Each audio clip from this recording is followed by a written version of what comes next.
दोस्तों एक बहुत ही बेहतरीन फिल्म यूट्यूब पर आने वाली है। जी हाँ दोस्तों, यूट्यूब पर रिलीज होने वाली है, जिस फिल्म का नाम है सास बहू और साजिश। जी हाँ दोस्तों, सास बहू और साजिश फिल्म को यूट्यूब पर रिलीज किया जाएगा।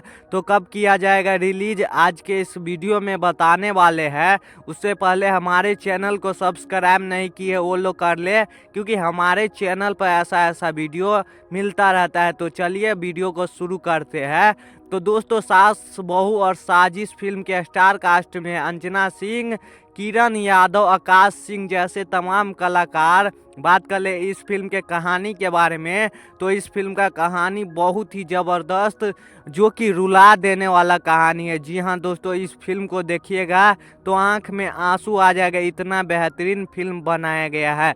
तो चलिए बात कर लेते हैं इस फिल्म के रिलीज डेट के बारे में।